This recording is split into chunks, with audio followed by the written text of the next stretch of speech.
نحمدہ و نصلی علی رسولہ الکریم اما بعد فاعوذ باللہ من الشیطان الرجیم بسم اللہ الرحمن الرحیم۔ روحانی عملیات چینل کے محترم ناظرین، امید ہے آپ حضرات خیریت سے ہوں گے۔ آج میں آپ حضرات کے سامنے ایک ایسی ویڈیو کے ساتھ حاضر ہوا ہوں اور اس ویڈیو میں ایسا عمل بتاؤں گا انشاءاللہ اس عمل کے کرنے سے آپ کی دنیاوی زندگی اور قبر کی منزل اور آخرت کی منزل آسان ہو جائے گی۔ کیا کرنا ہے کہ 5 نمازیں تو ہر بندہ پڑھتا ہے، اور ان 5 نمازوں میں جن 5 صورتوں کو آپ نے پڑھنا ہے اور ان 5 صورتوں کے پڑھنے کے ساتھ جو فوائد آپ کو حاصل ہوں گے ان کو آپ نے غور سے سننا ہے، اور ان کے فائدے بھی آپ نے غور سے سننا ہے۔ اور جب آپ ان کے فائدے اور صورتوں کے بارے میں سن لیں گے تو مجھے امید ہے اللہ رب العزت کی ذات سے کہ انشاءاللہ آپ ان صورتوں کا اور نماز کا اہتمام ضرور کریں گے۔ تو بڑھتے ہیں ان صورتوں کی طرف، ان فائدوں کی طرف۔ اس سے پہلے آپ حضرات سے گزارش ہے کہ آپ نے ویڈیو کو لائک کر کے، اگر چینل میں نئے ہیں تو چینل کو ضرور سبسکرائب کر دینا ہے، اور ساتھ میں بیل آئیکن کے بٹن کو بھی آپ نے ضرور پریس کر دینا ہے تاکہ آنے والے وظیفے کا نوٹیفیکیشن آپ کو بر وقت موصول ہو۔ تو وہ صورتیں کیا ہیں؟ وہ صورتیں کون سی ہیں؟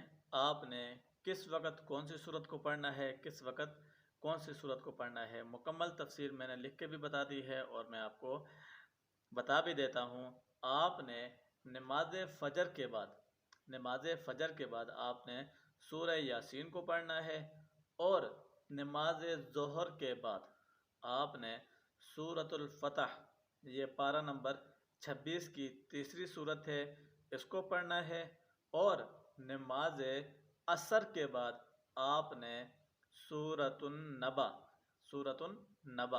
یہ پارہ نمبر 30 عما یتساءلون کی پہلی صورت ہے، اور آپ نے نماز مغرب کے بعد آپ نے جو صورت پڑھنی ہے وہ ہے سورۃ الواقعہ، اور یہ سورۃ الواقعہ 27ویں پارے میں ہے، سورۃ الرحمن کے بعد آتی ہے۔ اور جو عشاء کی نماز ہے، عشاء کی نماز کے بعد آپ نے پڑھنی ہے سورۃ الملک، یہ ہے پارہ نمبر 29 کی پہلی صورت ہے۔ ان صورتوں کو آپ نے پڑھنا ہے۔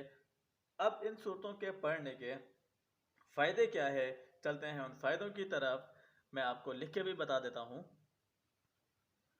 صورتیں تو میں نے آپ کو بتا دی ہیں، اور اب ان صورتوں کے پڑھنے کے فائدے کیا ہیں وہ بھی ذرا سن لیں۔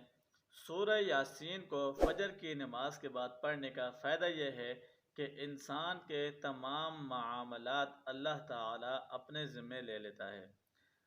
جو انسان فجر کی نماز کے بعد سورہ یاسین کو پڑھتا ہے، اللہ تعالیٰ اپنی رحمت اور قدرت سے اس انسان کے تمام معاملات کو حل فرما دیتے ہیں۔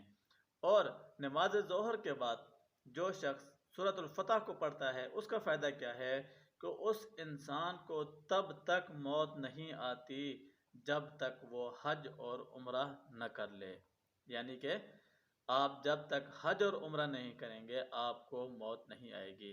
اس صورت کو آپ نے پڑھنا ہے۔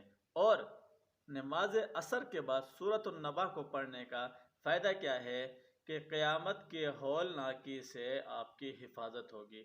قیامت کا جو ہولناک منظر ہوگا اس سے اللہ تعالیٰ آپ کو محفوظ رکھیں گے۔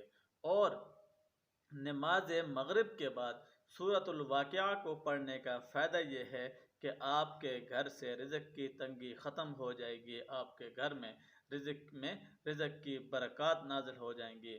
اور جو شخص اس سورت کو پڑھتا ہے اور اس کے زندگی میں بھی برکات کا نزول ہوتا ہے۔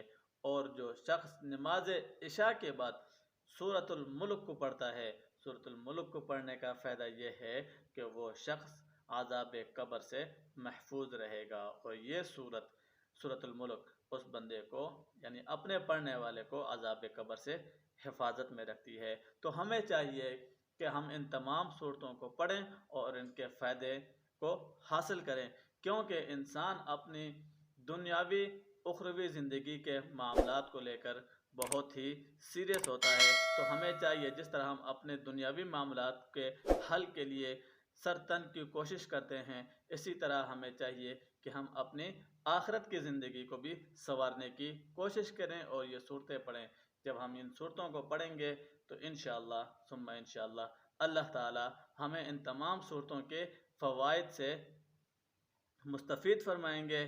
تو امید ہے آج کی یہ ویڈیو اور یہ صورت کے فائدے آپ کو سمجھ میں آ گئے ہوں گے اور آپ کو پسند آئے ہوں گے۔ تو آپ نے اس ویڈیو کو آگے شیئر کر دینا ہے تاکہ آپ کے شیئر کرنے سے جو بھی لوگ اس عمل کو کریں گے آپ کو بھی فائدہ ہوگا اور آپ ثواب کے مستحق بھی بنیں گے۔ تو دیجئے مجھے اجازت، ملتے ہیں ایک نیکسٹ ویڈیو میں، تب تک کے لیے اپنا خیال رکھیے گا اور دعاؤں میں ضرور یاد رکھیے گا۔